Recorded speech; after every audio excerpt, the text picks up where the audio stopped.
Good evening, everyone. This is a regularly scheduled meeting of the City Council. Could we all please rise? Today is February 3rd.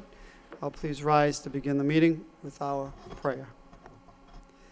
Dear God, today as this session opens, we pray that your presence will be before us and everyone who serves in the decision-making process of our city. We pray for direction which will lead our city to be strong and unified. May we continue the legacy of our founders. May we be granted this day the wisdom to make decisions which will be for the good of our city. We also pray for your special blessing on all those who are working to transform our city and make it a better place to live and work. Amen. Could we now please salute our flag?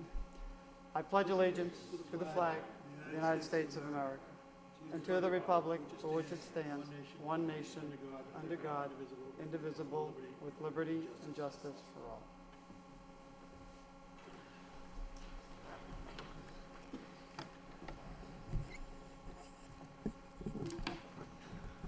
Would the clerk please call the roll? Counsel Belanger. Here. Mayor Elliott. Here. Counsel Kennedy. Here. Counsel Leahy. Here. Counsel Martin.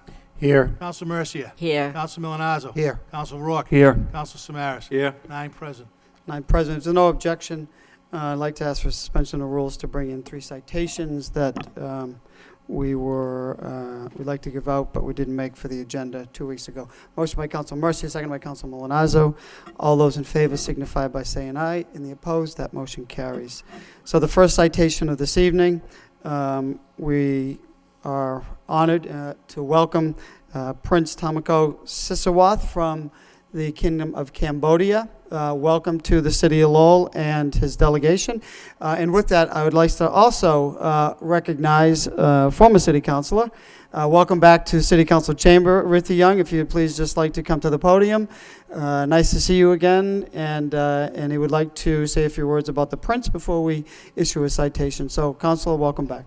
Absolutely. Thank you, Ms. Mayor, and thank you, the councilors, and also Mr. Manager, and for opportunity to be here, city solicitors, and great to be here. And also would like to commend the local public work who done a great job clearing the streets. Except most of us had to do a lot of exercises, clearing our driveway 2-3 times a day, which well, not that bad, but actually we have a good road to drive anyway. But tonight we have the thank you, Mr. Mayor. We have the Prince of Cambodia, who visited as a part of his tours in the United States. Prince Sisawath Thomakau, who has done a great work fighting and bring justice and promote democracy in Cambodia. And he was in the armed force in the United States, involved in Vietnam War in Cambodia in 70 to 75. So this is our honors and privilege to have Prince Thomakau in, and one of his colleagues also travel with him as well. And Ms. Mayor and Council Mercia, thank you for visiting to Cambodia. I know that you have observed a lot of good, the bad, and the devils in Cambodia. So it will give you a more insight about what our population is all about, why we are here. And also, Council Samaras also went with me also in 2003. So he had a little bit of history of that also. Thank you, but furthermore, I would like to introduce Prince Thomakau. He speaks both French and English very well, actually. Thank you very much. Okay, thank you. Thank you, Councilor. We appreciate it, Prince. If you could come up.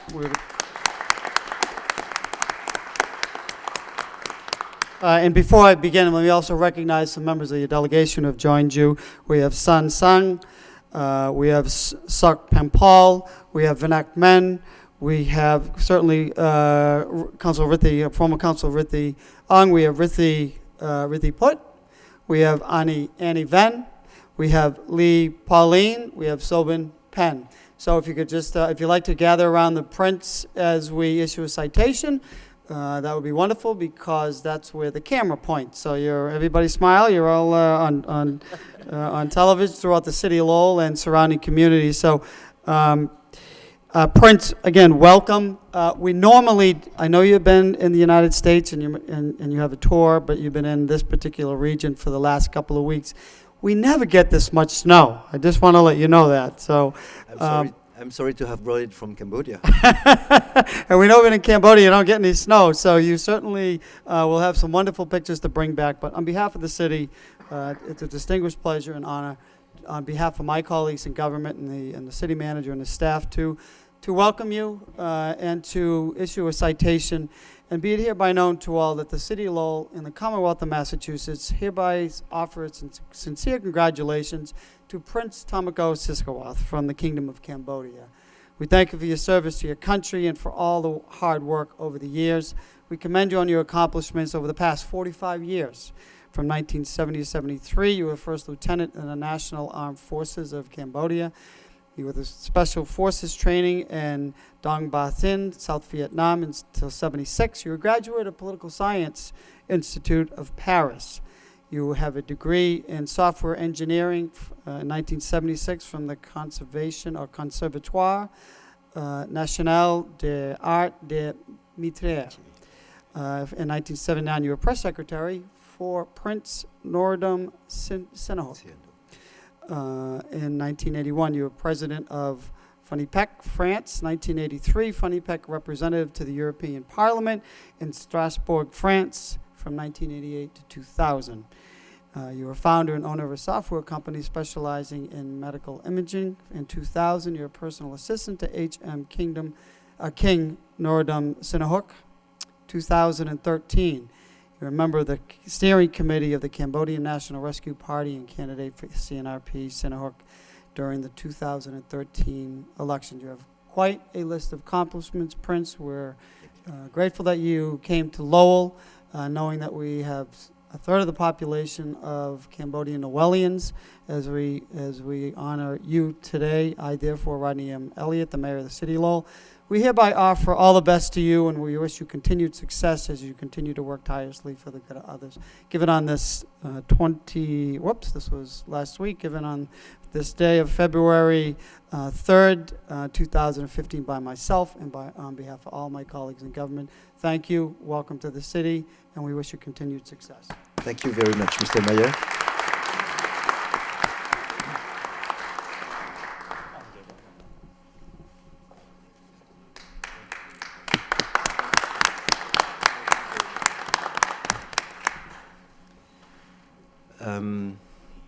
First of all, I would like to apologize for my poor English because I was mainly French educated.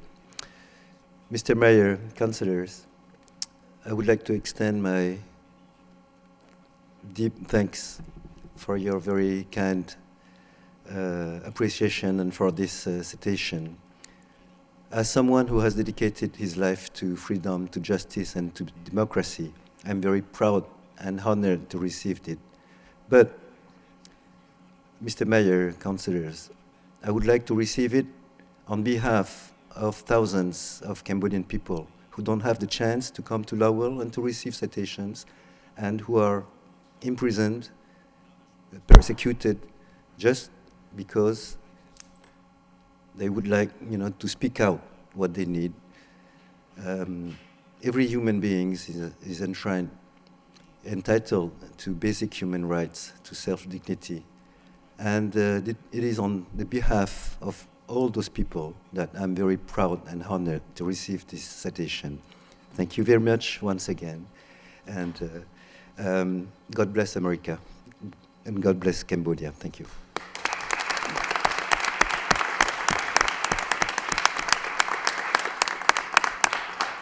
Thank you, Prince. Thank you so much.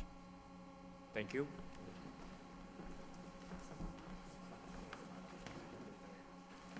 If we could, next item, we do have, we had two other citations that were issued since our last meeting. The next one, do we have, is Penny Hamagoras here? Hamagoras? Everyone, thank you very much for the Thank you, everyone. Good night.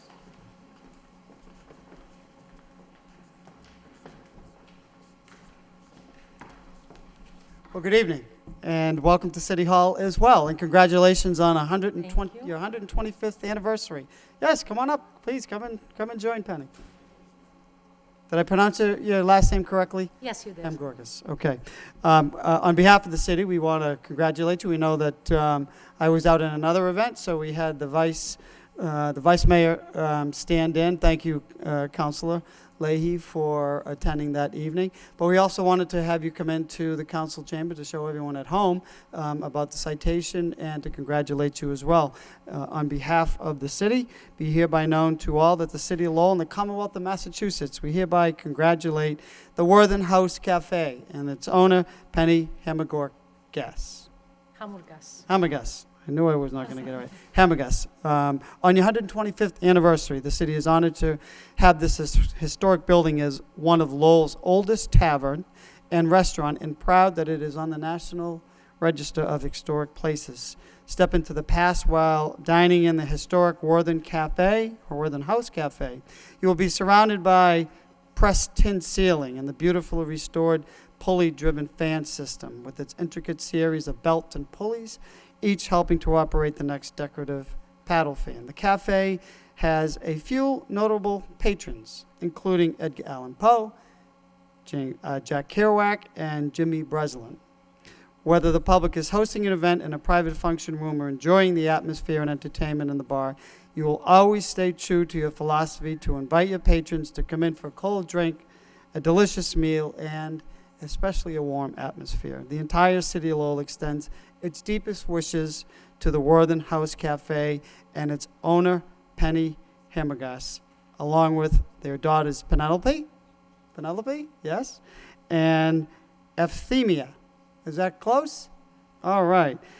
For your continued success, and we thank you for making Lowell your home. Given on this February 3rd, 2015, by myself, Rodney M. Elliott, the mayor, on behalf of all of my colleagues in government, congratulations.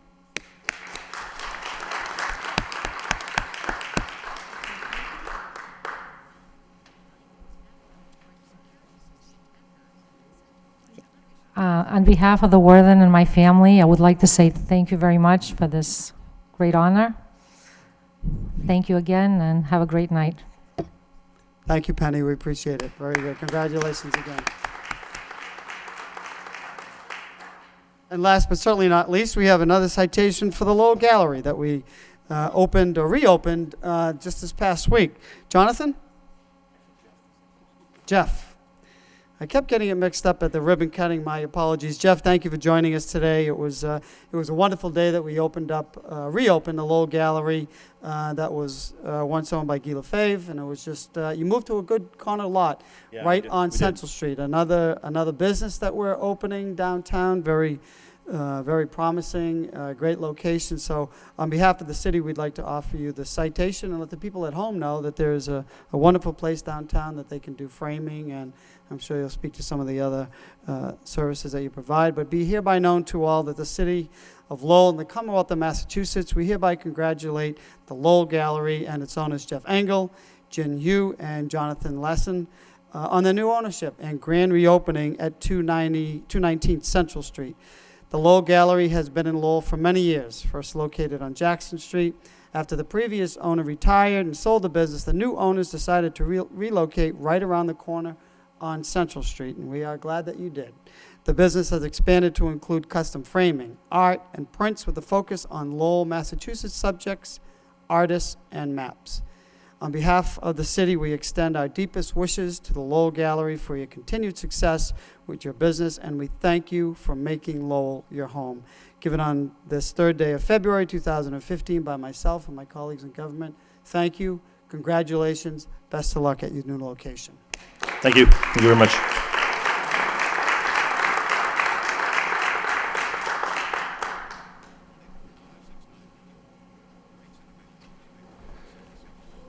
Just wanted to let everybody know this is an honor, and on behalf of Gina, Jonathan, Jin, and me, Jeff, very grateful for the support. We reopened on November 1st. We took over the helm from Guy Lefebvre, who was in business for 25 years, and we're hoping to keep that continuity going and continue creating, great products, custom framing, maps, and art. Really appreciate it. Thank you so much.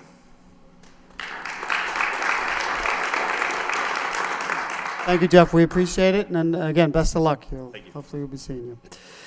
Moving on to the regularly scheduled part of the agenda, we have just after 6, maybe just 7, we'll get through a couple of things. We have the minutes from the city clerk from January 20th. We also have minutes from the Public Safety Subcommittee on January 20th for acceptance. I entertain a motion to accept by Councilor Samaras, second by Councilor Rourke. All those in favor signify by saying aye. In the opposed, that motion carries. The minutes are accepted and placed on file. We have a general public hearing at 7 o'clock for the order of taking and acceptance of Decatur Avenue.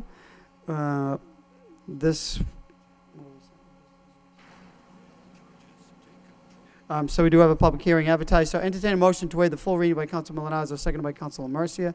All those in favor signify by saying aye. And the opposed, that motion carries. Second reading will be by title. Commonwealth of Massachusetts, City of Lowell, and City Council, order and taking and acceptance of Decatur Avenue to take by eminent domain and a fee of a certain parcel of land in the City of Lowell for municipal purposes to wit, the layout and acceptance of Decatur Avenue and other municipal purposes associated therewith. Now open up this portion of the public hearing for those wishing to speak in favor of this order and taking and acceptance. Anyone in favor? Anyone wishing to speak in favor? Seeing none, that portion of the public hearing is closed. Now open up this portion of the advertised public hearing for anyone wishing to speak in opposition. Anyone in opposition? Anyone opposition? Seeing none, we'll close that portion of the public hearing as well. What is the wish of the body? Move approval. Motion by Councilor Mercia to refer to the city clerk for 1 week, seconded by Councilor Martin. All those, roll call. No roll call? All those in favor of that motion signify by saying aye. In the opposed, that motion carries. This will be referred to the clerk to hold for 1 week's time and then come back on the agenda.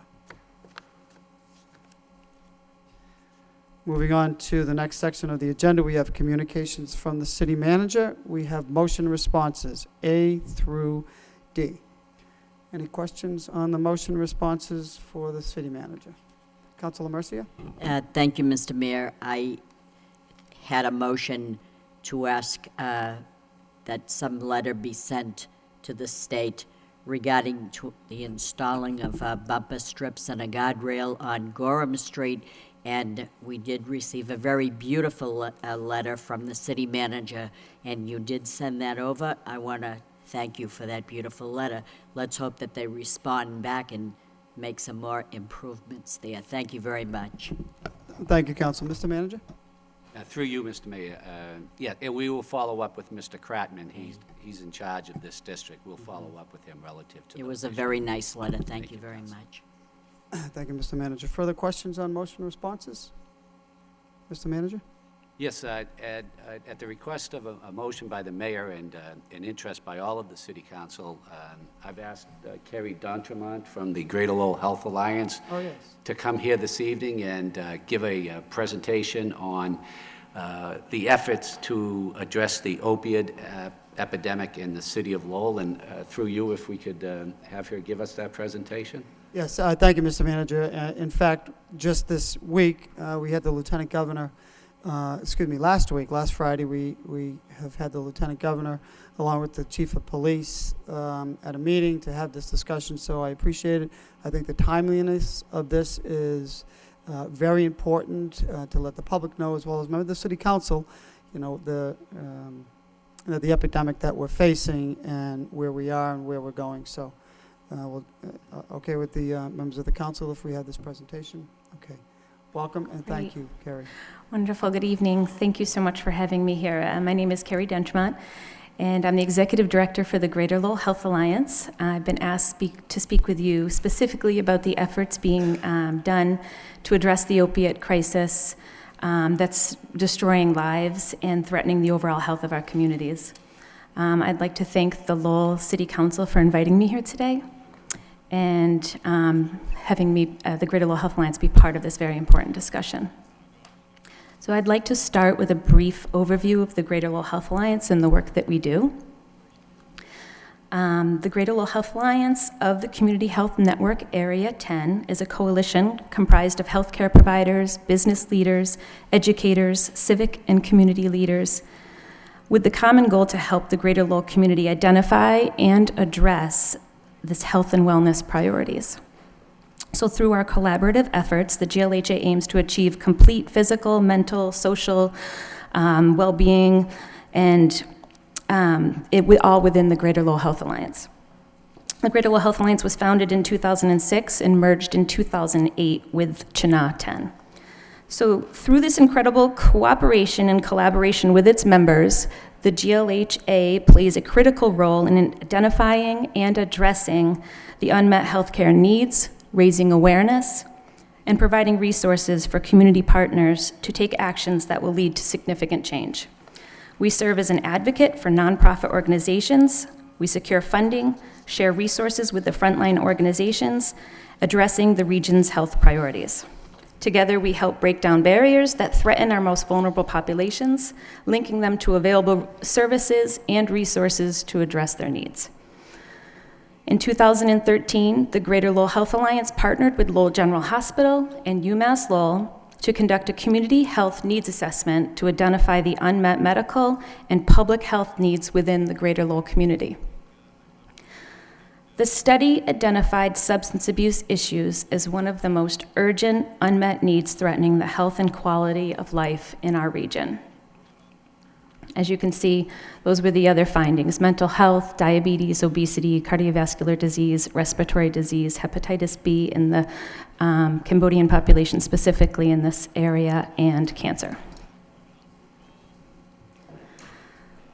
So the results of the needs assessment, combined with input from community forums, have provided valuable direction for the GLHA to provide long-term agenda strategy with a goal to help meet the unmet healthcare needs and strengthen the area's healthcare system. To achieve these goals, the GLHA has formed 5 health-focused task forces, including Substance Use and Prevention Task Force.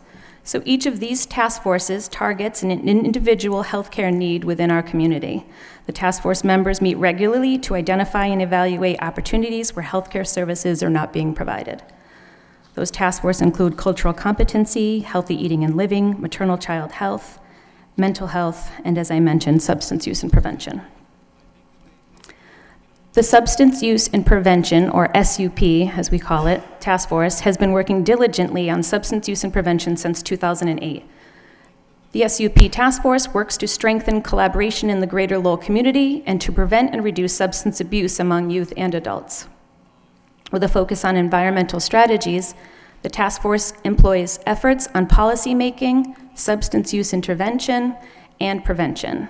To date, there are approximately 175 members on this task force, and approximately 35% of the members actively attend bi-monthly meetings. The SUP task force represents a diverse cross-section of 9 different communities. Members include fire, police, local ambulance companies, boards of health, healthcare professionals, elected officials, school administration, community members, substance abuse support groups, universities, and colleges. Under the SUP umbrella, there are 4 very active subcommittees. The Massachusetts Opiate Abuse Prevention Collaborative, or we like to call it MOPSI for short. The purpose of this group is to implement local policy, practice, systems, and environmental change to prevent use and abuse of opioids, prevent or reduce fatal and non-fatal opioid overdoses, and increase the number and capacity of municipalities across the Commonwealth to address these issues as well. Under the leadership of the City of Lowell Health Department, the primary prevention strategies for this group include prescription drug take-back events, enrolling prescribers in PMP, which is Prescription Monitoring Program, working with pharmacies to reduce access, proper storage and disposal of prescription drugs, and nasal naloxone or Narcan education and distribution. The next subcommittee is the Environmental Strategies Working Group. Their goal is to inform and educate youth, parents and adults in the community about how substance abuse is affecting our neighborhoods. By doing this, they hope to create policy change and reduce the percentage of substance abuse within our communities. They do this with community, under this working group, they work on community care survey, they work with youth summit surveys. They're currently working with UMass Lowell to get some Lowell data trend. That data will be very useful for agencies all across Lowell. The data will include 2010 data in youth, 2012, and 2014 data. So we'll have something to compare, which is nice. They also do compliance checks, policy work, and youth peer education.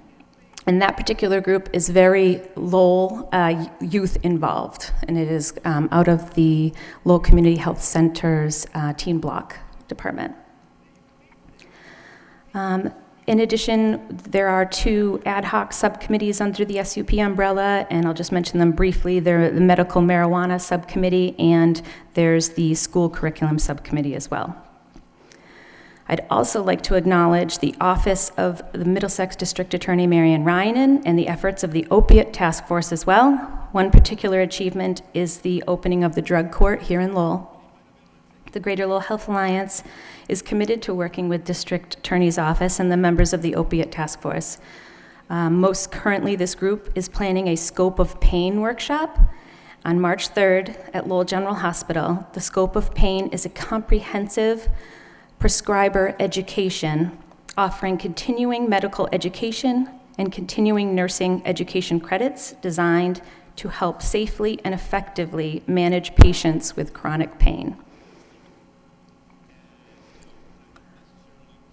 A major focus of the Greater Lowell Health Alliance over the past year has been the distribution of $400,000 in grants to address these unmet health needs. The first series of grants resulted from a determination of needs funds from Lowell General Hospital. Over the next 14 years, Lowell General is allocating nearly $5 million to the Greater Lowell Health Alliance through the hospital's determination of need process for its recent campus expansion. This process, through the Department of Public Health, ensures that hospitals are providing a measurable community benefit to the communities that they serve.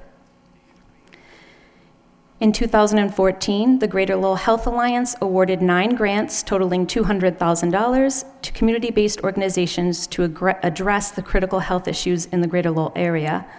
Grants were awarded around mental health, substance abuse, diabetes, obesity, respiratory diseases, cardiovascular disease, and hepatitis B in the Cambodian community. You can see more information regarding this project just based on time. I didn't put all of that information about the details of these grants, but I did bring our annual reports that I'd be happy to share with you for detailed information about those grants.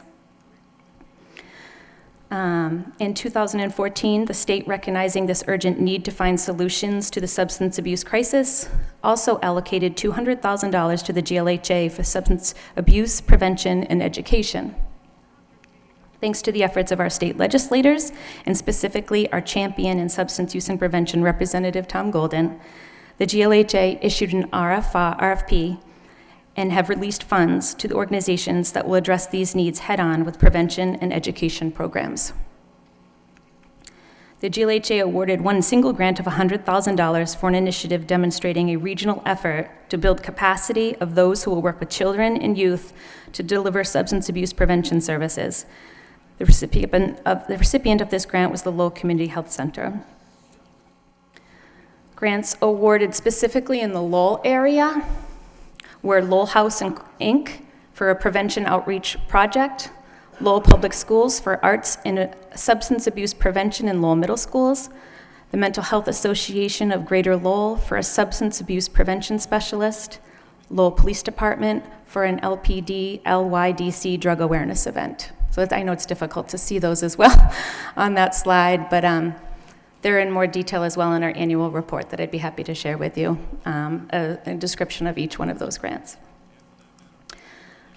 So other grants that were funded were Billerica, Tewksbury, Chelmsford, Dracut, and Westford.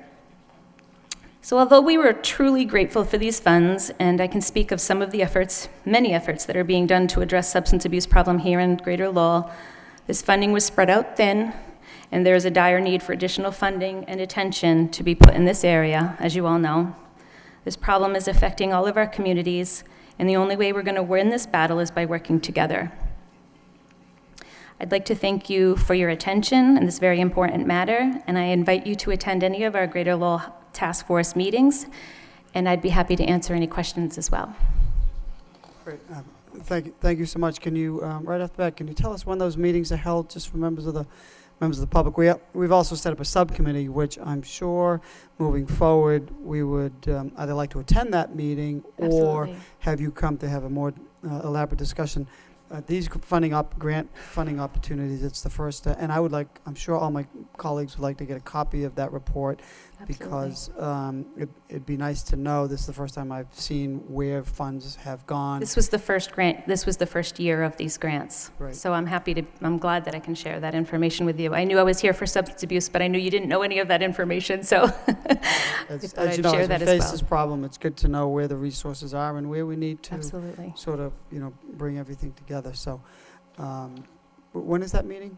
So the substance use and prevention meeting was actually this morning at 9 a.m. That meeting happens every other month, same time. So today's the first Tuesday of the month. It's the first Tuesday of the month, every other month. Okay. And it happens at Saints campus on the first floor conference room. Could I ask you for future meetings if you could send my office an email? Absolutely. I'll get it out to. I'll make sure you get that information as well colleagues. as the subcommittees too. Okay, great. Questions for Ms. Detremont? No? Councilor Leahy? Thank you. I just have more of a comment. It's nice to have a report like this and to see everything that you're doing. And I don't want to, I can see that you have a lot of groups involved and everybody's doing very important work. I just wanted to add that a couple weeks ago when the Lowell Sun did that full article on the Sunday paper, I thought that made a big difference. And I don't know if they were left out, but I think they should be partnering up with you. And I thought that that was very effective. It got people talking again. Because a lot of times we don't know what you're doing. We don't know all the work that's going behind the scenes. Right. And I think that the paper brings that out. And even people that don't get the paper, hear about it and they look it up online. Right. So I thought that was a very important piece that that needs to, if we could get them to partner up and Absolutely. keep the information out there and keep us informed. I think that's one way, in a small way, they can help. Thank you very much. Thank you. I'd be happy to keep you informed as well. Councilor Milonazo? Thank you, Mr. Mayor. The past week, we've seen some real tragedy in Lowell, in the greater Lowell community. My question has to do with the drug that they are now have analyzed, and I guess it's not heroin. I'm not remembering the exact name, but Fentanyl. oh, thank you. Through the efforts of Councilor Rourke and the Public Safety Subcommittee and Chief Pitta, who's here, we were able to get Narcan into the community. My question is, does Narcan actually act as an antidote for this drug now that is on the street that's claimed a half a dozen lives in the last week here in the greater Lowell area? I'm sorry, what was it? Yes. I'm sorry, I didn't quite hear the question, but he's answered yes. Yes, okay. I'm sorry. Chief, Yes, it has. can we have one of both chiefs up? The question is Narcan saving lives, knowing that this substance really isn't the heroin, it's more the fentanyl? Yes, it is. The Narcan, absolutely. We have, I would estimate, at least one call every day for an overdose recently. Many of them are saved by the use of Narcan. Both the fire department carries them, EMS, and we are about to deploy them in our police cruisers also. So many saves with Narcan. Unfortunately, as everybody understands and has been reported, we did have 5 fatalities in the past week or so. Very tragic. Okay, thank you. Anything further to add to that, Ms. Detremont? Definitely, I'm sorry, I didn't hear the question, but it's definitely saving lives, and this group is really making an effort on making sure that it's more readily available for people as well and family members. So there's been 3 places, like Lowell Community Health Center, you can actually go in and you can get it without a prescription. There's also Lowell House. You can get it there as well. And there's some pharmacies that we're working on making it available as well. Thank you. Also, Council? Okay. further discussion? Thank you for, oh, I'm sorry, no, we have more questions. thank you. Council Mercy, then Council Rourke. Thank you, Mr. Mayor. First off, thank you, Kerry, for coming down here. This is a very important and epidemic subject that we're talking about here. I just want to make one comment that I firmly believe that there are not enough beds. When people have to wait 6 months to a year to get into a bed because they're dying to get help and they die instead of getting the help, that's a serious issue in itself. And I know you're doing everything you can, but it breaks down to money. You see, we rather spend the money and put them in jail and have them not gain anything than to put them in a bed and treat them so that they don't have to go to jail and they don't have to rob your home and they don't have to be misplaced in society. And I firmly am angry because we can find the money to incarcerate them, but we can't find the money to prevent this all from happening. And so that's just my message. No, But thank it's you true. for all the work Thank that you you. do. Thank you, Council. Council Rourke. Yeah, thank you. I just had a quick question for Chief Pitta, if possible. Chief, when the firefighters do treat someone with the Narcan and reverse an overdose, are they required to go to the hospital? Are they forced to go? Is the patient forced to go? I'm not sure, but I don't believe that they are. I think that they can refuse to be transported. So they can be, I guess, resuscitated and then just walk off on their own again? I believe so, because I think part of the whole Narcan use is that family members can have it. So certainly if they administered it to another family member, I don't think it's incumbent upon them or that there's any law that they then take the family member to the hospital. Great. Again, I'm not 100% sure, but I can check on that. Thank you. Thank you.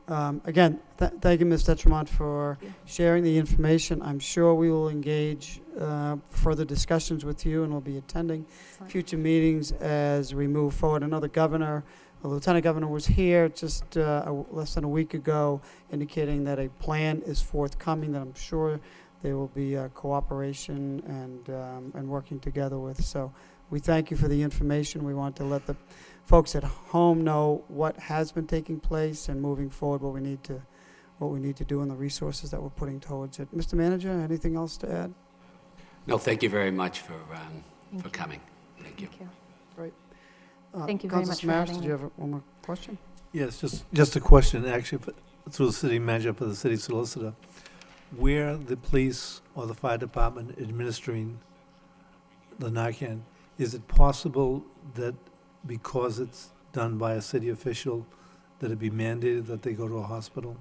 I think if we could get them to a hospital, that type of care, could help. Madam Solicitor? Right, we can look further into that, but as the chief was indicating, I'm not aware that they can actually mandate them to do that. In fact, I think what sometimes happens is that because the effects of the Narcan are so positive, people then leave, refusing to go to the hospital, and what they don't sometimes realize is Narcan will actually wear off, and the effects of the overdose can then still wreak havoc on them. No, I understand Councilor, that. I think the chief jumped up and may have an answer for you. I'm sorry, Chief. Yes, Mayor, through you to Councilor Samaras. There is currently a proposal in the legislature to either amend the current protective custody law or come up with legislation that will address this issue. Currently, a police officer has the ability, if a person is intoxicated from alcohol, to mandate that person either go for treatment or bring him into the police station. We do not have the ability to do that with an overdose related to drugs. And that is clearly a flaw in the legislative process, and I understand that is being worked on during this session to mandate that once somebody is revived with the use of Narcan, to mandate that they go mandatory, if necessary, and a police escort to a medical facility for treatment. Thank you for that information, but I would still like to ask the city solicitor to look into that, because I've attended a number of neighborhood meetings, and that's becoming a common discussion. In a lot of the neighborhood meetings, my first time going into some of those meetings, it was about safety, it was about lighting, it was about trash pickup, but now just about every area people are concerned about this problem. So I'd ask that the city solicitor look in and give us a report. Thank you. Thank you, Council. Entertain a motion to accept that as report of progress and place on file by Council Leahy, second by Councilor Kennedy. All those in favor signify by saying aye. And the opposed, that motion carries. Thank you and good evening. Before we move on from communication from the city manager, Mr. Manager, you have an item year in review, 2014. No objection. We'd like the manager have a short presentation. And with that, Mr. Manager. Thank you, Mr. Mayor, and through you to the City Councilors. At the beginning of each year, I would like to provide the City Council with a report of where we have come in the last year and where we hope to go in the current year. We have made great progress in the last year. The credit does not belong to one individual, but the concerted effort of my administration, all of the wonderfully dedicated City of Lowell employees, and most importantly, this City Council for your support in providing the resources necessary to accomplish the successes we have achieved. Tonight, I would like to concentrate on the three pillars of my administration: economic development, education, and public safety. First, economic development. The City of Lowell's Department of Economic Development hosts a variety of assistance and incentives to encourage individuals and businesses to thrive in Lowell. If this slide looks busy, it should, as the department has been quite busy over the past year. I'd like to point out a few examples. First, Metrographics. Metrographics was a company located in Wilmington whose lease had expired. They had employees of approximately 75 individuals. They were going to locate in southern New Hampshire, but believe it or not, I met them, the owner, the first week I was here as city manager. Met him at 110 Canal Place at a business fair, and then became the full court press by our Department of Planning and Development. We convinced him that he should locate here in Lowell, and he did. And if you read the Lowell Sun last week, one of the major reasons he located here in Lowell was the tax incentive financing that this city council provided. So credit belongs not only to the Department of Planning and Development, but for this city council to give that incentive for that company to locate here. We know that the wind companies relocated their accounting office from Boston to Lowell, bringing, I think, about 60 employees here to downtown Lowell. They've also finishing construction of market rate housing on Jackson Street and have further housing in the works. Downtown is an ever-evolving operation. We've worked very hard. We have companies, we have businesses come and go. Unfortunately, we saw La Boniche vacate the restaurant where they had operated for so long, but very quickly we were able to convince Bishop's Legacy Restaurant to locate in that space. They're moving in their equipment right now, and Bishop's Legacy Restaurant anticipates to be open at the end of February. We have a new owner of Cross Point Towers. They're making great additions and great changes to the interior of Cross Point Towers. Verizon itself has relocated 700 employees to Cross Point Towers. We continued during the year to support small businesses in the downtown and across the city in our neighborhood business developments. And of course, 43 Market Street, that eyesore that existed for so many years. The developmental services took a full court effort to find them, to make sure that they complied with the minimum standards. And as you see right now when you drive down Market Street, that property is no longer the eyesore it was, and it's going to be developed into hopefully a restaurant and housing on the top floors. The Hamilton Canal and Jam Plan will always in the future continue to be a major focus of our economic development. The mayor indicated that the lieutenant governor was here this past week, and she reiterated the words of the governor that this new administration is committed to constructing the Judicial Center in the Hamilton Canal District. We received $15 million from the state, thanks to our Lowell delegation, to expand Jackson Street to where it ends right now, all the way out to Fletcher Street. We're working, and it looks positive, that we were able to secure again through our Lowell delegation, $5 million through a MassWorks grant, which will allow us to bring infrastructure into the Hamilton Canal District via the Dutton Street side, so that the parcels on that side of the Hamilton Canal can be developed. We're working with a local bank, and we have great optimism that that local bank will build a new building on that site once the infrastructure is achieved. We're also in the process of starting up a commercial broker's tour of the Jam area. This is more up towards the Lot Overpass, towards the Durkin Building and beyond. Since that's close to the Gallagher Terminal, we have great hope that that transportation system will allow businesses to locate in the Jam area.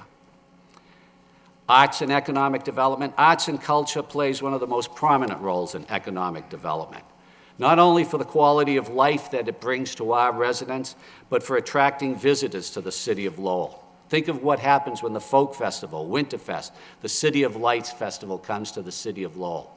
Not only is it great for our residents, it's great for the businesses, for the visitors that come. We're planning a new spring event, an arts festival in the city of Lowell. We hope to call it the Spring Fling. We're going to combine it in the springtime along with the Doors Open Lowell event, an arts festival in downtown Lowell, and Mill City Growers, teaching us all how to grow our gardens in the early spring. So it'll be another event in Lowell that we will promote the city. And always, our case and cool staff are always available to assist cultural events in the city of Lowell. Education. This council's commitment to education is unparalleled. You eliminated the net school spending deficit by appropriating an additional $4.3 million in the fiscal year 15 budget to the Lowell Public Schools. This is the first time in over 17 years without federal assistance we met the net school spending requirement. As a result, Standard & Poor's rating for the city's financial management changed from good to strong. Additionally, we encourage and work with the Lowell Public Schools to relocate their central offices to downtown Lowell, bringing with them 105 employees. In the future, we will continue to find the resources necessary to continue the excellent K-12 education provided by the Lowell Public Schools. Public safety. First, the Lowell Police Department. I'd like to highlight some of the progress made by the Lowell Police Department. By the end of this fiscal year, we will have added 9 new police officers to the force. This is solely due to this City Council's commitment to increase the ranks of our police department. In the past year, we have had 6 homicides in the city of Lowell. All 6 homicides have been cleared with arrests made in all of them. As you learned in the subcommittee relative to the Matrix report, the Lowell Police Department is near completion of the upgrade of all of the policies and procedures in the department. We are currently trying to locate the funding for the ShotSpotter and social network analysis programs that will help fight crime in the city. Overall, crime has decreased in the past year in the city of Lowell by 18%. And of course, curbing gun violence is a priority. The superintendent of police has created on the night shift a team of 10 officers working together, concentrating on hotspots in the city. The superintendent has developed an investigative unit of 13 detectives concentrating on drugs and crime activity. We work with the state police and the federal alcohol, tobacco, and firearms to gain additional assistance for the city. And of course, we always work with our community. We go with our neighborhood groups and we ask them to look out for crime and to report it when they see it. The Lowell Fire Department, we have 7 new firefighters this year, nice young new firefighters on our staff. And incredibly, we have an average of less than 1 company closed per shift. That is the lowest level in years for the city of Lowell. All fire apparatus now carry Narcan. And finally, I can't talk about anything about the fire department unless I talk about the Branch Street fire. The fire department showed us that day and for the days afterwards how well prepared they are for any tragedy in the city. There was not one equipment failure throughout the entire process. They are terrific human beings, and they did a wonderful job. But you know, public safety is more than just the police and the fire. Public safety requires a holistic approach. And that's why the Division of Developmental Services continues to work with the police and fire department to target illegal activities at certain properties. Since April, the impact team has addressed 14 problem properties in the city. And the new building commissioner and the developmental services director have started a new program called the NEED program, the Neighborhood Expedited Enforcement Directive. From this day forward, the city of Lowell will have a zero tolerance for non-compliant landlords in the city of Lowell. If you're a non-compliant landlord, you will be called in to the building inspector. You will be talked to about what your violations are. You will be told that those violations must be cured.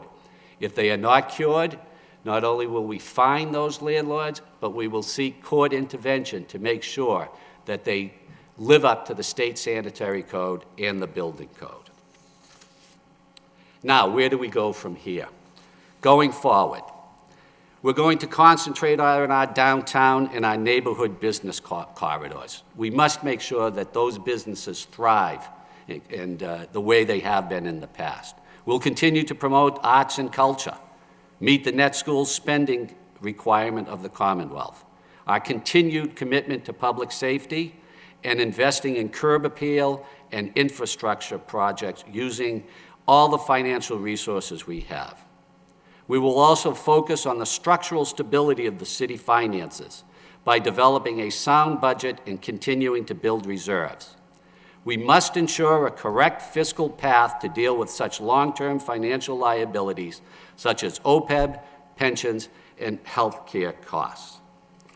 The city of Lowell is one of the greatest in the Commonwealth, but there is always room for improvement, and I know all of us are dedicated to moving this city forward. Thank you. I have asked the Superintendent of Police, the Fire Chief, and members of our Division of Planning and Development to be present here this evening if any councilors have a question about anything in the presentation. Thank you, Mr. Manager. Before we proceed, Councilor Mercier. Thank you, Mr. Mayor. With all the snow that we had, I had a chance to read this page for page. I didn't know you were going to give a presentation, but as the President of the United States gives a State of the Nation address, I take this for you to give us the State of the City address, so that seems to be what you just did. And I appreciate that you covered quite everything that I can think of. And now, since we're talking about overview, I know that many years when we had a snowstorm, we only had 2 garages that were open, and since you came on board, you've opened them all, and I think that's quite a fine gesture because not everybody can make it to those 2, but you've allowed all of them to be open, so I wanted to commend you for that. I also wanted to say that I think if you're a type of a person that gives credit to your departments and don't take people for granted, such as you seem to go off into different buildings and visit people that work for the city, it adds a good feeling, a good rapport, and I commend you because I know firsthand that you do that, and you have a way about you that you commend people for a job well done. And having said that, I know how you spoke about the DPW and the great job that our public works did in this, not a snowstorm, but a blizzard, and I think they did a yeoman's job, and I know that you're grateful to them and you express that. So I think your demeanor goes a long way with the atmosphere that takes place in the city. I think people want to give you more when they know you appreciate it and you expel that aura about you. I just wanted to say that. So thank you for a great report. I think you're so far doing a fine job. Thank you. Thank you, Councilor. Council Milonazo? Yes, thank you, Mr. Mayor, through you to the city manager. Thank you for the progress report. There's certainly a lot going on by virtue of the presentation tonight in economic development, education, and public safety. Again, you do give credit to your department heads and the people that work for the city, as you should. And I think the city council has also supported, obviously, your efforts over the past year. So I think moving forward into 2015, there bodes very well for the city. My question, Mr. Manager, is what's the status of the Tanner Street development, and will that play a priority in 2015 going forward? Mr. Manager? Yes, it will. Unfortunately, we had a snag in the Tanner Street redevelopment. Our state delegation got a grant, an earmark, to start the new entranceway into the Tanner Street development area. And unfortunately, the previous administration vetoed that earmark. We're looking to reinstitute that money because it's important for the access to that area, and that's the key part. But no, Tanner Street is a priority also. Great. Thank you. Thank you. Thank you, Mr. Mayor. Thank you, Council. Council Samaras? And then Council Rourke? Thank you. Mr. Manager, again, thank you for this report. I think it's complete, but it really outlines where we should be as a city if we're going to be successful. You also provided a report on the downtown snow removal operations, and I think the public should be actually aware of what's going on because so many people have been concerned or affected by this historic snowstorm, two storms that have given us more snow than we've seen ever. So I want to thank the street department for the work that they did do, but I want to thank you for this report. Thank you. Thank you, Council. Mr. Manager, do you want to present the report that you provided to the members of the council, and then we'll go to Council Rourke? Is that okay, Council Rourke? Yeah. Okay. Mr. Manager? Thank you. First of all, I have to congratulate the Department of Public Works employees. There's only one word to describe the job that they've done. That's spectacular. And I'm talking, they start at 4 o'clock in the morning, and they just keep going and going and going till midnight. Then they're back up early in the morning throughout this entire endeavor. I don't know if people realize that we received 55 inches of snow in the past week. That's incredible. And we went up to the DPW facility on Middlesex Street, and we see plows and bobcats and everything, but you should see all the maintenance workers that are in there who are fixing this equipment during the course of a snowstorm. So, you know, there's a lot of work going on that you don't see. But what we did is we want to make sure that the downtown is clear of snow so that the sidewalks are free of snow and the parking is much better than it is right now. The problem we had is we had the blizzard, and then we had predictions of 8 inches of snow and then another 12 inches of snow. So we made a concentrated decision that we would wait until all of the snow fell, and then we would remove the snow from downtown area. So beginning tonight at midnight, we will be beginning a full-scale snow removal operation in downtown Lowell. We'll be blocking off the streets to traffic. We'll be starting with Merrimack, Central, and Market Street, clearing the snow off. We will then move to Shattuck and Middle and Palmer Street. We're hoping to complete that all by approximately 6:30 in the morning. However, if we don't complete it, we will be back out the following evening at midnight. It just makes sense to do it in the early morning hours because basically what they're going to do, they're going to push all of that snow out into the street. They're going to then pick it up with front-end loaders, and then they'll plow and salt the road afterwards to make sure that they're passable. But when you wake up on tomorrow morning, you should see that downtown Lowell looks a heck of a lot better than it does right now. No, Mr. Manager, thank you for that, because it's important that our citizens know what does really take place when we have a snowstorm of this magnitude. Thank you. Thank you, Council. Council Rourke? Thank you, Mr. Mayor. And I'd like to reiterate the manager's comments concerning the DPW workers and the plow guys. You know, the very few phone calls I have received, I've passed along to the administration, and they've been addressed immediately, so I think credit to them. You know, and also in the past year, you know, as being a councilor, we see a lot of our residents through meetings of groups and talk to a lot of city employees as well. I think the one constant between the two of them is the morale of the city, I think, is very high right now. And that's a credit to you, Mr. Manager, and to the administration, the fire chief, the police chief, department heads. I think everybody's working as one, as a team. And again, that's a credit to the city's administration, to the council, and to the mayor. So, keep up the good work. Like you said, there's always room for improvement, but so far so good. Thank you. Thank you, Council. Further discussion on the presentation from the manager? I'd just like to make a couple of comments. I appreciate the information, Mr. Manager, as well. It's good to know where we are, what our focus is moving forward. Certainly, public safety, I know when we started the year with a couple of bad homicides. It's good to know, and I think it's important for the public to know that all of those homicides have been solved and that we're going to proceed in that direction. And I think we've sent a very strong message, or continue to send a message that we are going to continue to take the streets back. We're going to use community policing and new methods, new equipment, new ideas to address public safety. We have a ways to go, but we've made some progress, as well as economic development and some of the other issues that you highlighted. So I think we're moving in the right direction, and I think you've done a fine job, commendable job, in keeping the council abreast of these issues, and tonight underscores that. So I appreciate it and look forward to another year of working on these issues. So, Councilor Belanger. Thank you, Mr. Mayor.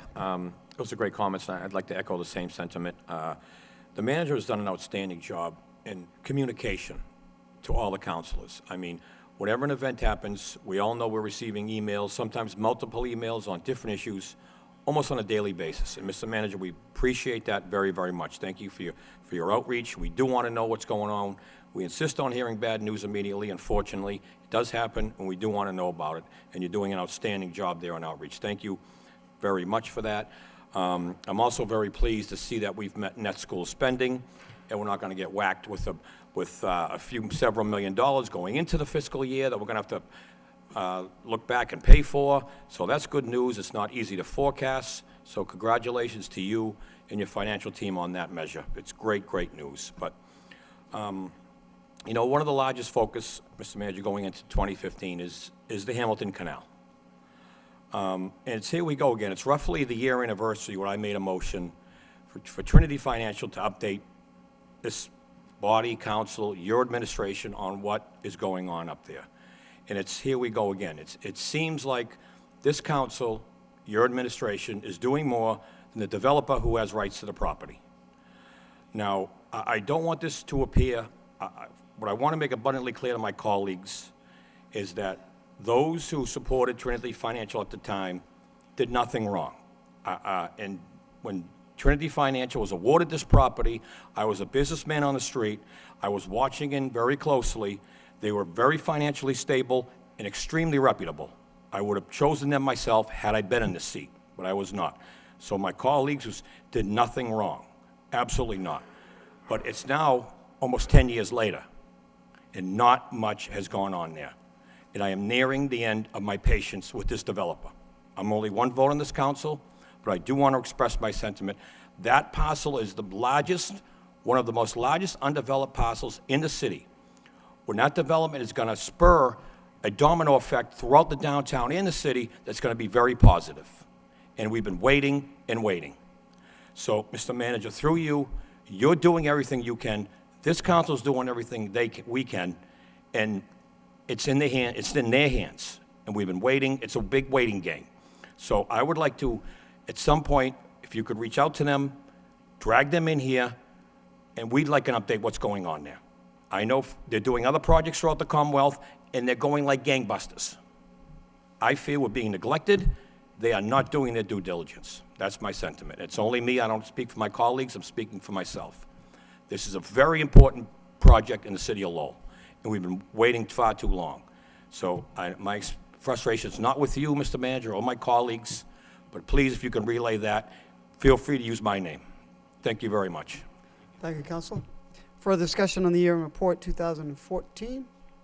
Seeing none, entertain a motion to accept the report as a report of progress and place on file by Council Kennedy, seconded by Council Belanger.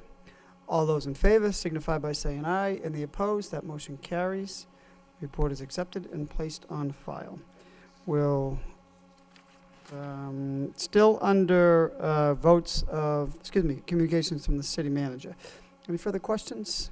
Seeing none, entertain a motion to accept the remaining communications as report of progress and place on file by motion by Council Belanger, seconded by Council Samaras. All those in favor signify by saying aye, and the opposed, motion passes. Next item on the agenda is a communication from the city manager. It's a request for out-of-state travel for the Lowell Police Department. There is only one. Pardon me. Entertain a motion to approve by Council O'Rourke, second by Council Milonazo. Roll call. Question, Mr. Mayor? Oh, I am sorry, Council That's Milonazo. quite all right. Is it possible, Mr. Manager, to get a copy or an update on the Lowell Police Training account? Again, this is typically not included, as I understand it, in the budget, but as one council, I'd like to know what goes in, what goes out, and what the balance is. So, if you need that in the form of a motion, okay, thank you. No, I don't think so. I think that makes sense to get a report for the council on. Can we also include any funds that may have come out of law enforcement trust fund? Because I know there's a couple of accounts. No objection to the maker of the motion. All those, roll call on this as amended. Council Belanger. Yes. Mayor Elliott. Yes. Council Kennedy. Yes. Council Leahy. Yes. Council Martin. Yes. Council Mercia. Yes. Council Milonazo. Yes. Council Rourke. Yes. Council Samaras. Yes. 9 yeas. 9 yeas, motion passes. The chief was here, so he did hear your request, Council Milonazo. Moving on to the next section of the agenda, we have votes from the city manager. The first vote of the evening, we have a vote to authorize the city manager to execute a license agreement for 143 Merrimack Street for Bishop's Legacy Restaurant for an overhanging sign. Entertain a motion to waive the full reading. This is pretty lengthy. By Councilor Milonazo, seconded by Councilor Mercia. All those in favor signify by saying aye. And the opposed, that motion carries. Second reading by title.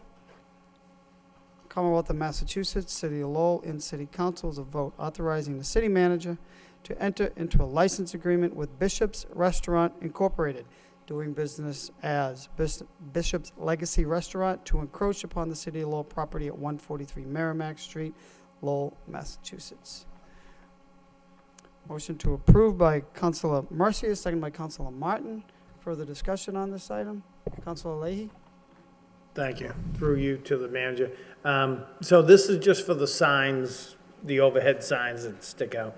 I just had one question. Is there any talk about illuminating the signs? Does that have to go to the Historic Commission? Or when I was speaking to the owner about this, about the signs, a suggestion that he brought up that I think a few of us had talked about too is, you know, the more lights, the better. If we lit the signs up, if we allowed them to light their signs up, it's a little bit brighter too at night, so. I'll find out about that, yeah. Yeah, I don't know how we start the discussion about that. Thank you. Thank you, Councilor. Further questions on this? Councilor Samaras? I'm sorry, Council Leahy brings up an important point, but I believe the Historic Commission has worked towards that area, and that's an issue that they're looking to enhance the lighting downtown by lighting up the signs of the various businesses. And I think it's the direction to go in. It gives us both safety, and I think at nighttime it'll make the city a better looking place. Very good. Councilor Kennedy? My understanding is, thank you, Mr. Mayor, my understanding is that what was always okay was external illumination rather than internal illumination. I'm assuming that it's still that way and that the proprietor of Bishop's isn't proposing that he have a internally illuminated sign. Is that correct? No, he's not looking for an internal sign, it's just the overhead one. Right, but I mean, he doesn't want the sign to, that there would be like spotlights on the sign is what he's looking for, right? That would shine onto the sign, not that there would be lights within the sign that would, yeah. Okay. I believe all those requirements are within our sign ordinance, which is also given by the Historic Board, approval by the Historic Board, right, Councilor? But, Mr. Manager, you'll get us that report or information so we can clarify. Okay, thank you. Further discussion on this motion? Roll call. Counsel Belanger. Yes. Mayor Elliott. Yes. Counsel Kennedy. Yes. Counsel Leahy. Yes. Counsel Martin. Yes. Counsel Mercia. Yes. Counsel Milonazo. Yes. Counsel Rourke. Yes. Counsel Samaras. Yes. 9 yeas. Yay, motion approved. Next vote of the evening is another vote to authorize the city manager, first reading, to authorize the city manager to execute a memorandum of understanding between Middlesex Community College and the city regarding the installation of a public safety communication system. This is another lengthy document, so I'd entertain a motion to waive the full reading by Council Mercia, second by Council Leahy. All those in favor signify by saying aye, and the opposed, that motion carries. Second reading by title, Commonwealth of Massachusetts, City of Lowell, in City Council is a vote. Authorizing the city manager to execute a memorandum of understanding between Middlesex Community College and the City of Lowell for the installation of a public safety communication system at Middlesex Community College building located at 33 Kearney Square, Lowell, Massachusetts. Councilor Mercia? Thank you, Mr. Mayor. Through you to the city manager. Mr. Manager, is there any type of fee involved with our use of their property? No, I'm sorry. Through you, Mr. Mayor, no charge. Oh, that's, Yeah. you didn't say not yet? No charge. Oh, no charge, okay, thank you. Thank you, Councilor. Councilor Rourke? Thank you, Mr. Mayor. Through you to the manager. Mr. Manager, looking at the agreement between MCC and the city, they use the technology of mesh involved. I know the city is looking into Wi-Fi for the downtown area, and this is similar technology that is being used now as well for this initiative. So I'm curious, just in the future, if this could be looked at as well, maybe for the possibility of Wi-Fi in the downtown. Mr. Manager? That has been a pending motion that we've been working on, and we're going to have good news within a week to two. All set, Councilor. Thank you. Further discussion on this motion? Motion to approve by Councilor Kennedy, seconded by Councilor Belanger. Roll call.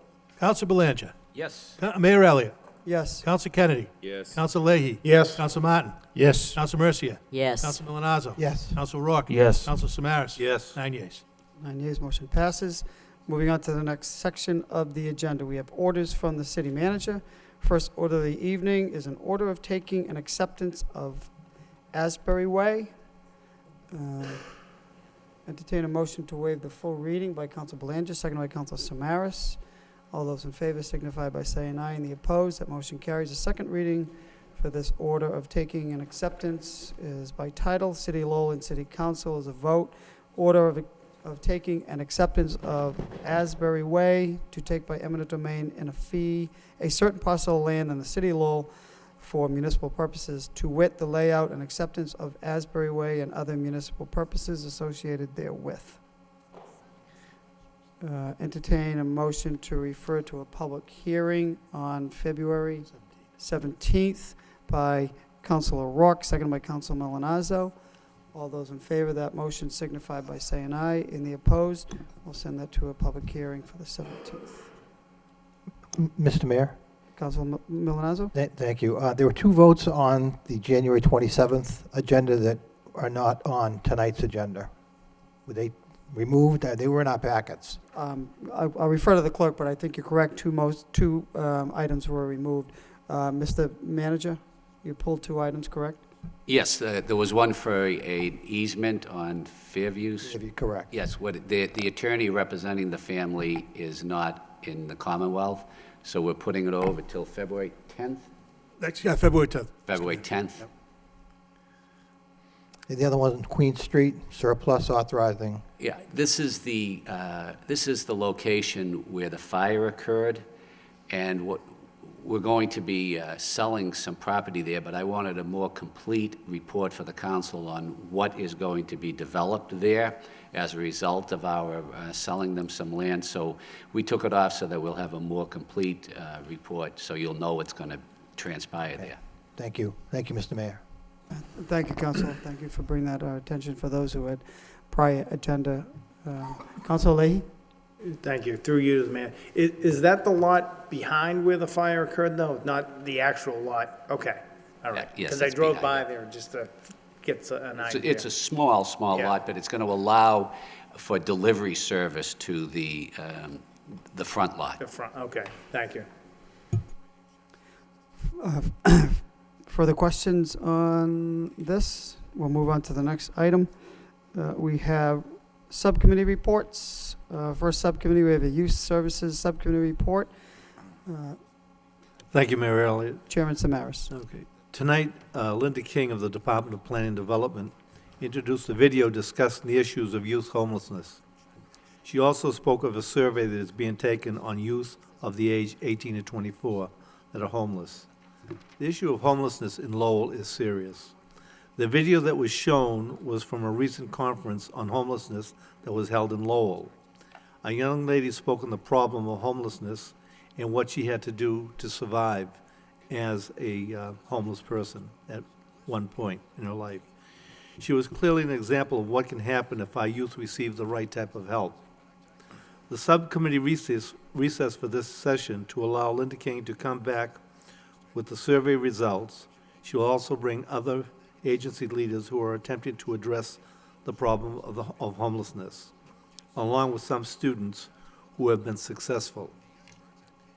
What I'd like to finish by saying, as the former headmaster of Lowell High School, I'm really aware of the problem of homelessness. And I can cite one example that made an impact on me. I had a student in my office that people were concerned that he had a good attendance rate, and here he was in his senior year, throwing his entire year away from him, away from himself. And I was giving him a lecture on what he was doing and what he should do to better himself, and about the importance of passing the MCAS test and things like that. And he said, Mr. Samaras, you're interested and you want me to pass MCAS. You want me to be successful. You want me to be here every day. He said, I don't know where I'm going to sleep tonight. I've been thrown out of my home. I have no place to go. What am I going to do? What do you think are my priorities? And, you know, I was literally speechless because I had this outline of what I would do as a headmaster to talk to a student about what's proper and what he should be doing.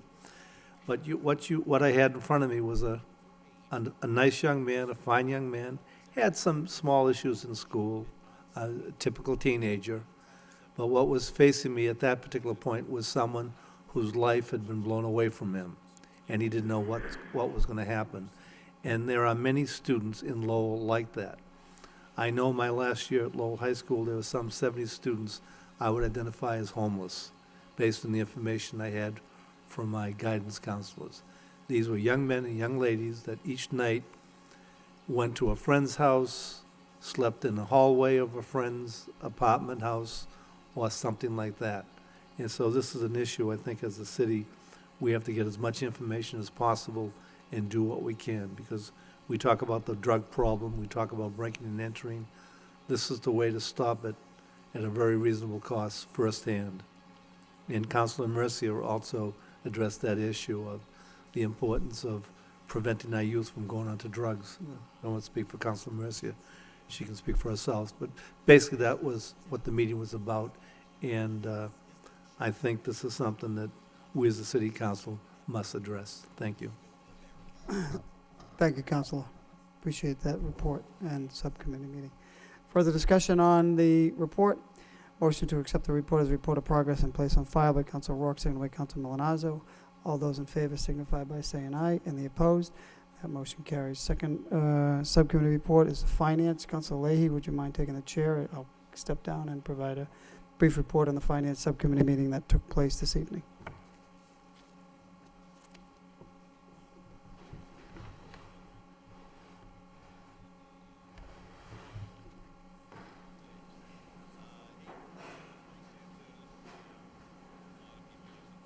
Chair recognizes Mayor Elliott. Thank you. I'll be brief because the meeting was just held a little over an hour and a half ago. But the Finance Subcommittee met this evening to discuss two items that had been referred to the Finance Subcommittee. The first was a $6.64 million loan order for improvements, infrastructure improvements to the two garages, the Leo Roy and the lower locks. And the manager, the CFO, Mr. Baldwin, along with Mr. Chu from the parking department, provided a presentation for the reasoning for the loan order. They went through a series of the PowerPoint presentation with various pictures of that showed the need, the necessity, the corrosion of some of the infrastructure, the problems with the concrete. There's accelerated rate of deterioration in these buildings, regrettably, as a result of deferred maintenance or not a proper procedure for operation and maintenance. So the good news is that we're doing these two garages as the last two garages that need repairs, significantly repairs. Parking department is putting together or is putting in place a maintenance program moving forward. Once this project is complete, there'll be no rate increase in the parking enterprise fund, so that has no impact on the taxes in the city anyway, but there is no rate increase in the foreseeable future. There is about 2.7 million fund balance right now in the parking enterprise fund. Over the course of a number of years, it will dwindle, and at some point it will necessitate an increase, but not in the foreseeable future. And one of the reasons there will not be an increase is the administration and finance team have identified refund opportunities on loans that have already been issued. We'll be going back to get a lower interest rate. Those savings will pay for some of this loan order, the principal interest moving forward. Revenue, there are some about 60, we identified about 65 spaces that are currently not being used because of these improvements are necessary. This will be going out for bid. The bid estimate did come in to be approximately $6.64 million as a result of an engineering study that was conducted by an outside firm. So there was no motion made because this is going to a public hearing in a couple of weeks, so it's a report of progress, but it was just a discussion and explanation as from the administration that was requested as to the need for it, and so that is a report of progress on that loan order. The second item was a motion made by Councilor Milanazzo that was referred over to us to have a discussion about the current health insurance. The city is part of the GIC, General Insurance Commission?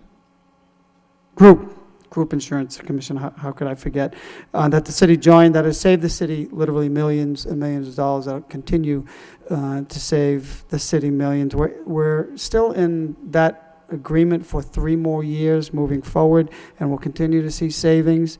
And at that time, the concern that was voiced by a couple of residents, a couple of retirees, that part of the GIC, the prescription drugs, not so much the medical side, but the prescription drugs that are a concern. So the manager is going to continue to look into it and investigate some ways and means to try to address, if possible, those costs on the prescription drug side.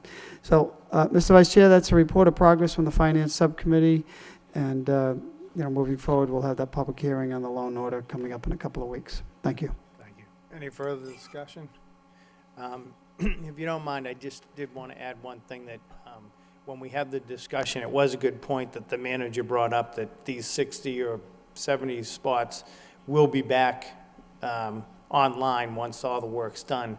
So I think that contributes also to not having an increase. So make a motion for a report of progress. All those in favor, say aye. All those opposed? Thank you.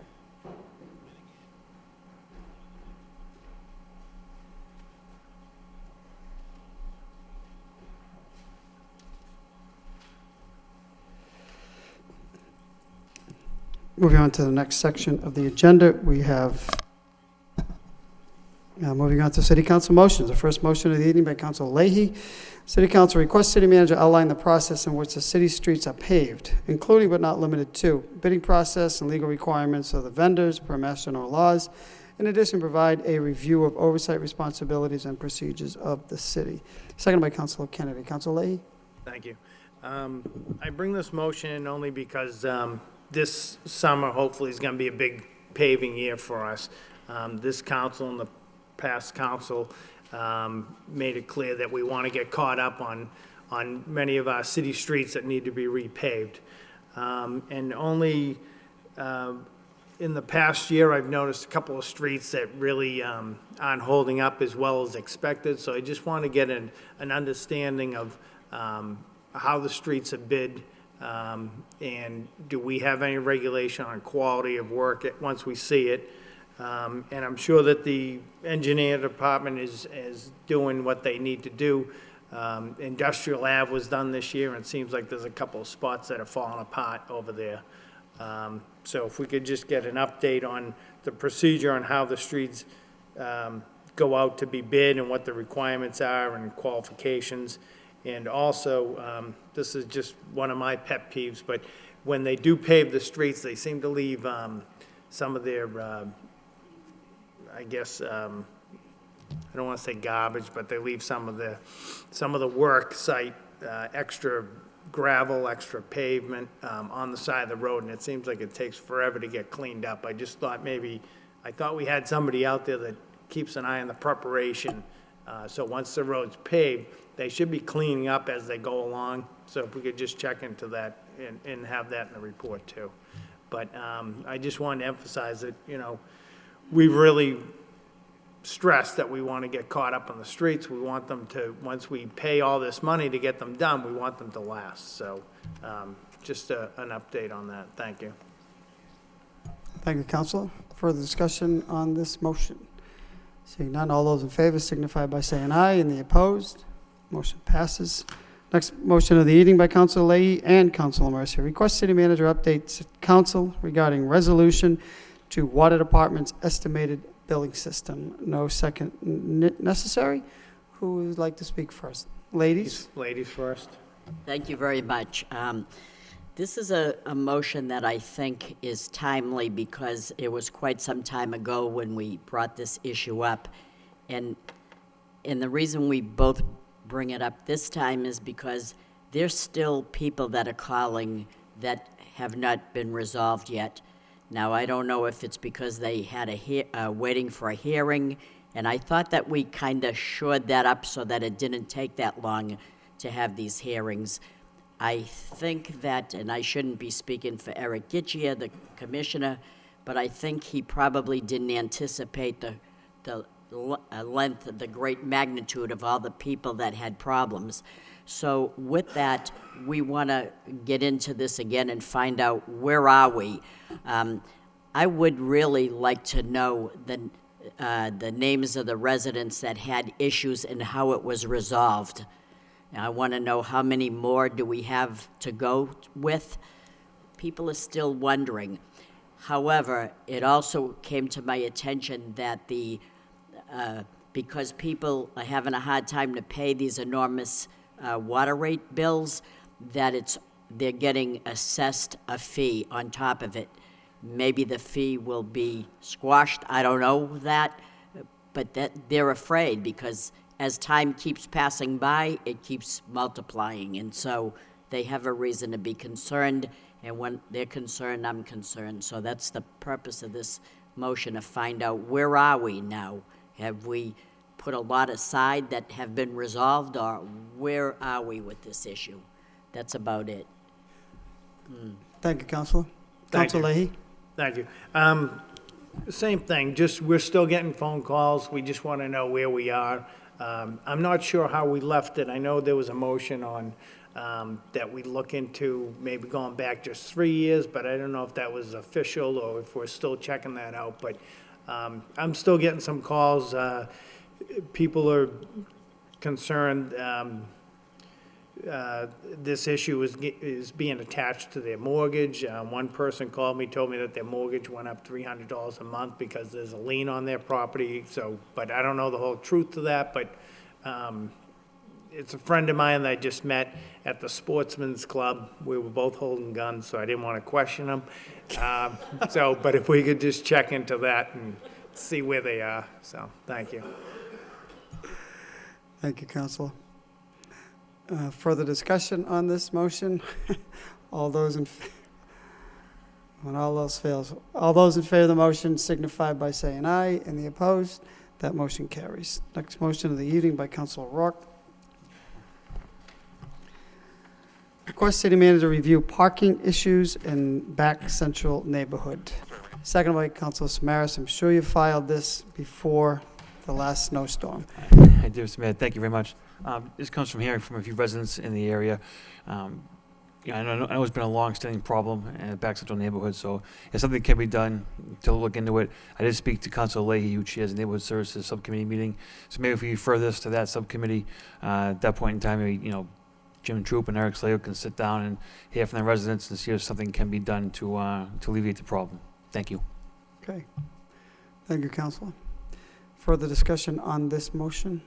See none. All those in favor signify by saying aye. And the opposed, motion passes. Next motion of the evening by Council Belanger.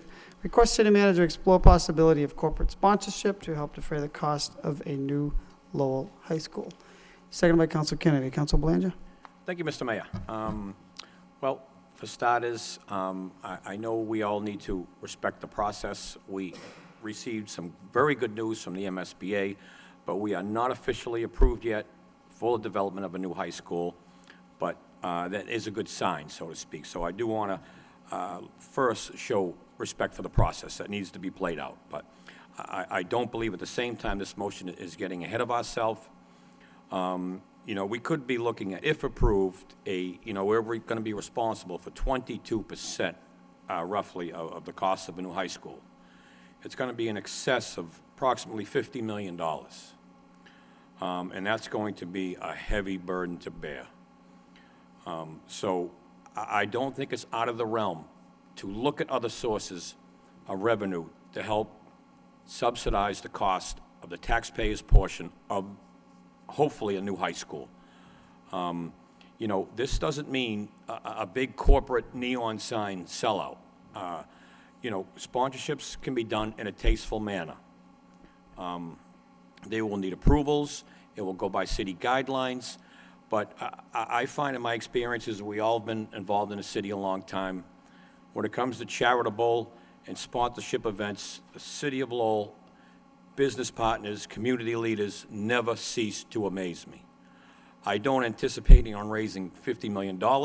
It'd be nice, but I'd like us to look at possibly a field house sponsor. Maybe a local business would like to sponsor the field house for a few $1 million. I don't think it's out of the realm. I think we need to look at put everything on the table and be prepared. So I just wanted to throw this out there to my colleagues, see what their views are on this, because it can be done in a tasteful manner. So I just wanted to throw that out, Mr. Mayor, to feel out my colleagues to get their sentiment and maybe refer it to a subcommittee, whatnot. Thank you very much. Thank you, Councilor. Further discussion on this motion? We'll get Councilor Leahy. Just quickly, when I first saw the motion, I was a little leery about it, but I'd be willing to look into it. Anything that could help us defer the cost would be good, so not a big fan of this type of thing for the school, but certainly open to ideas. Thank you. Thank you, Councilor. Thank you. Through Mr. Manager, the solicitor, is this something that is that we can do as a public body for a public construction project? Is it something you want to look into? That we can work with the manager on, but there are aspects that can be subject to sponsorship, whether it's pouring rights or naming of a building and things of that nature. It could be even through a public bidding process. Mr. Manager? I do think the major issue is who has the right to do the naming also. What body? Since we own the building, I'm sure it would be us, but we still have to look into the process for naming or developing the corporate sponsorships. Okay, Councilor Malinazzo. Thank you, Mr. Mayor. When I first saw the motion too, I questioned it, but the more I thought about it, I think it should at least be explored. If we could take out of Marty Chancellor Meehan's playbook, when you think about what he's been able to do up at the University of Massachusetts at Lowell, and again, those are public buildings and there's public funds involved there. I think it's worth looking at. I will, caution my colleagues that Council Belanger mentioned the field house. It's already named, I believe, for Coach Riddick. And I mean, we have to be careful about things that have already been named for folks, but I do think it's something that is worth looking at. And again, as a public body, elected body, we cannot obviously go out and solicit funds, as I understand it, but there may be, through the solicitor's research, a way to do this. Again, you know, out of Chancellor Meehan's playbook, it's something that we should, I think, at least look at. Thank you. Thank you, Councilor. Further discussion on this issue? All those in favor of the motion signify by saying aye. And the opposed, that motion carries. Next motion of the evening by Councilor Milonazo. City Manager report on how sidewalk cleanup following a snowstorm is monitored and enforced. Second by Councilor Rourke. Councilor Milonazo. Thank you. Thank you, Mr. Mayor. And yes, this motion was actually filed on the 23rd of January before the 50 inches of snow that did fall. But again, I bring this forward primarily because of public safety, just looking at, especially what's going on now with the snow that we've received over the last 10 days or so. Again, I saw a wheelchair going down the middle of Merrimack Street today. I see kids walking on Andover Street going over to the Sullivan School. Some of them walk out onto the street. And again, I just think from the standpoint of public safety and whether or not people really know and understand that they're responsible for the sidewalk. And in fact, there's probably get in trouble for this, but there's 2 houses on Mansion Drive that back up to Andover Street. And I don't think that they realize that they're responsible for that part of Andover Street, that sidewalk, even though they back up to Andover Street.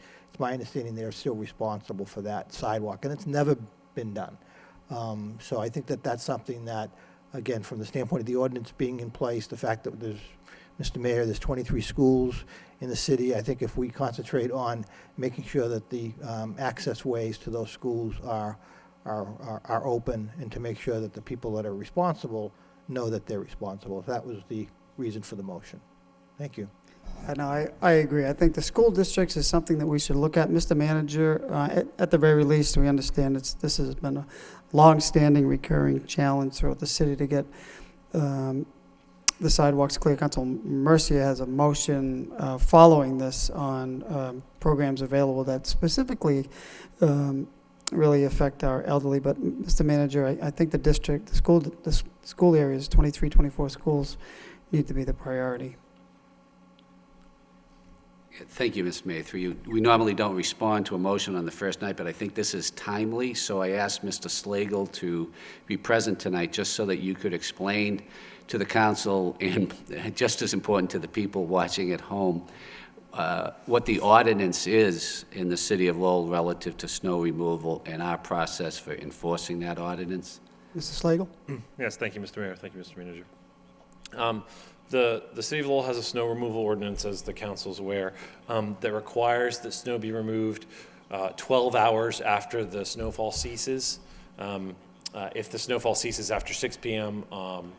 In the evening, it has to be removed by 1 p.m. the next afternoon. Each property owner in the city is responsible for the removal of snow on any sidewalk abutting their property. They are also responsible for providing access from the sidewalk to the street. So that means properties on the corner are, the property owner is responsible for corner lots with clearing the access ramps to any crosswalks. The Development Services staff, the health inspectors and the building inspectors are 2 of the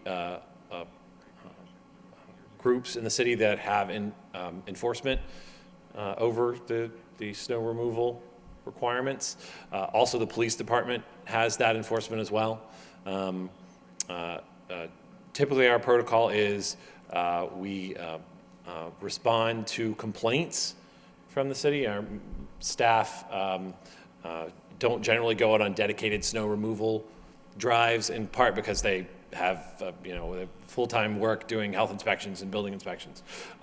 So during their drives, they keep an eye on high traffic areas and try to make sure that if there are properties that are in high traffic areas, that they receive a notice.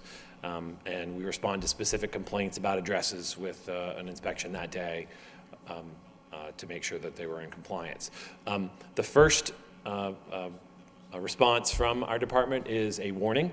We placard the building with a bright colored placard on every door of the property, and we send a notice to the landlord so that whoever is responsible, whether it be the tenant or the landlord, they get notice that the snow removal needs to take place.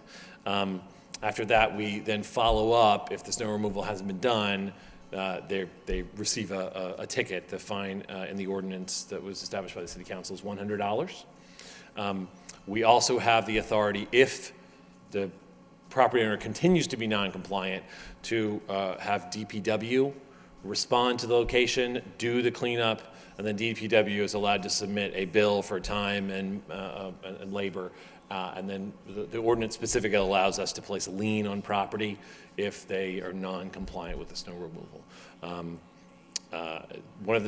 Some of the challenges are, ironically, some of the things that are brought up by Councilor Mercier's later motion, which is that we have elderly residents who sometimes don't have access to snow removal themselves and have a hard time removing the snow. We do try to be reasonable and responsive to people with challenging situations. At the same time, we have to balance that with the public safety issues, which I believe are the reason for this particular motion, especially around schools and especially in high-traffic areas, to get the property owners to clean up.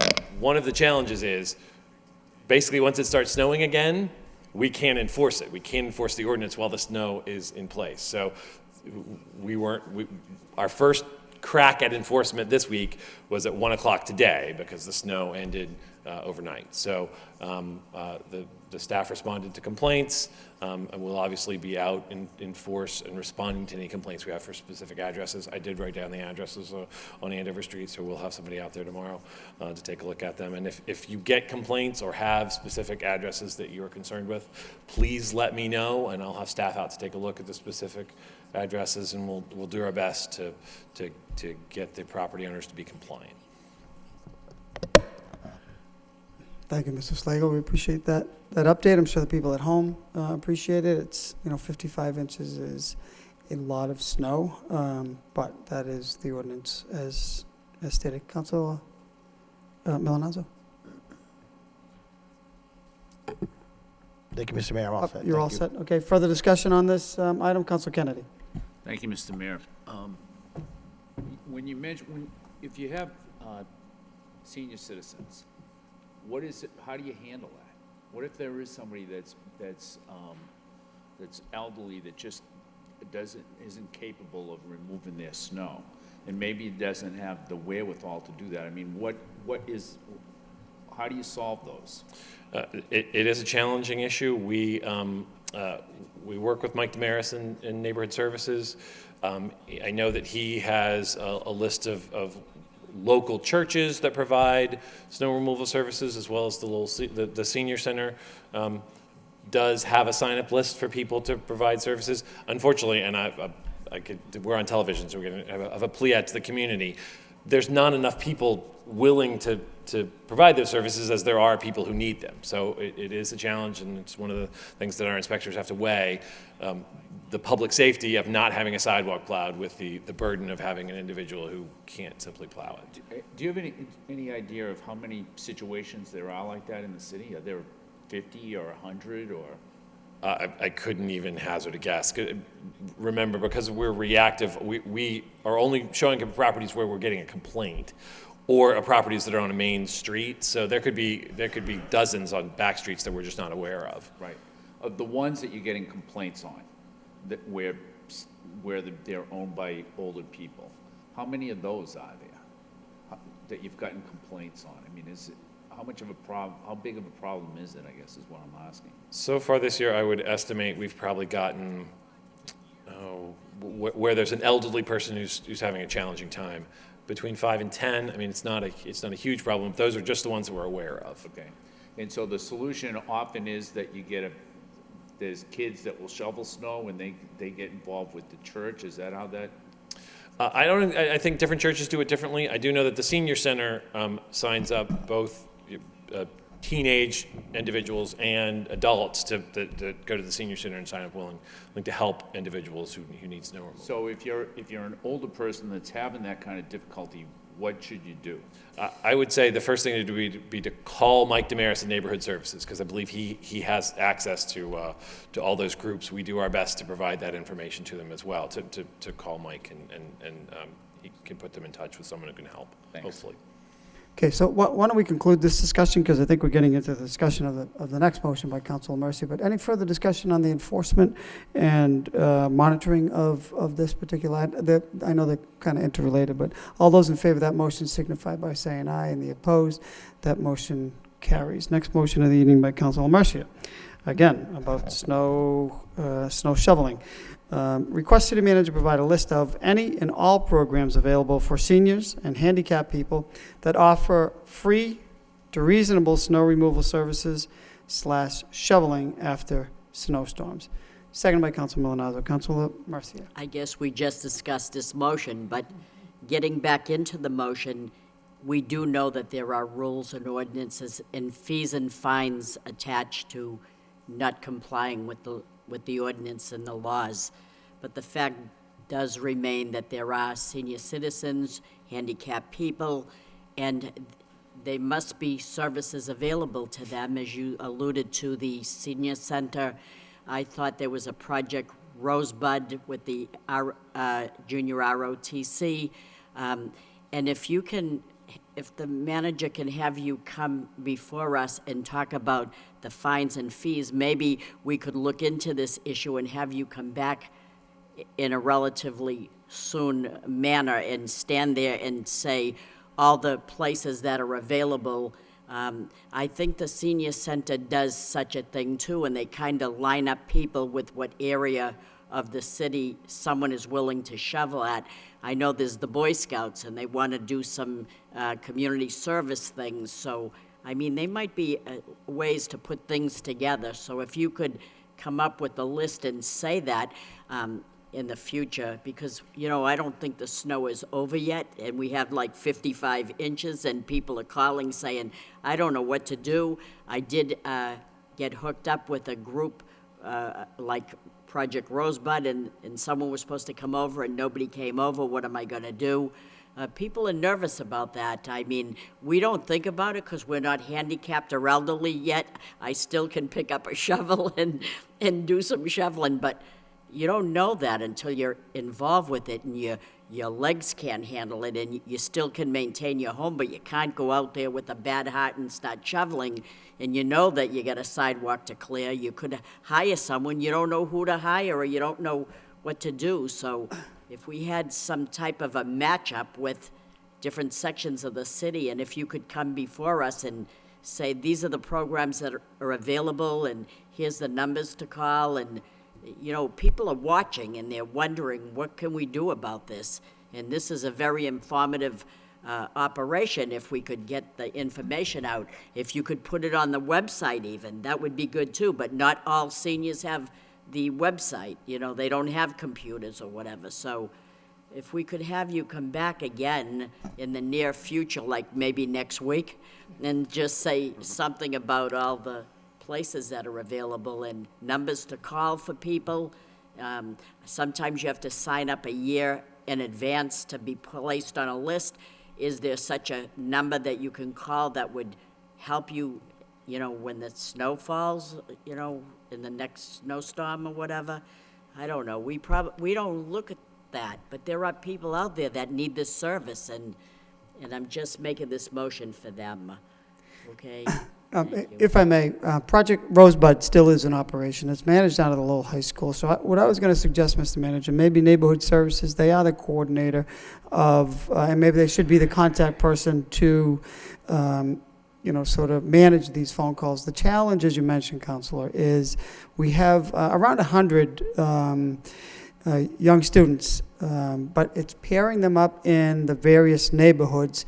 We have an abundance of individuals in, certain sections of the city, but they, of course, during a snowstorm, they have no way to get to some of these places that need to be shoveled out. So that is a challenge, but it is managed out of the high school and the mayor's office. So, just to answer Council Kennedy's question, I think it's significant, the number of elderly folks that could use our help. And I think if the Boy Scouts and, the junior ROTC can be, folks can call one central number, and then, maybe Mr. Damaris can just sort of dispatch people out to these areas.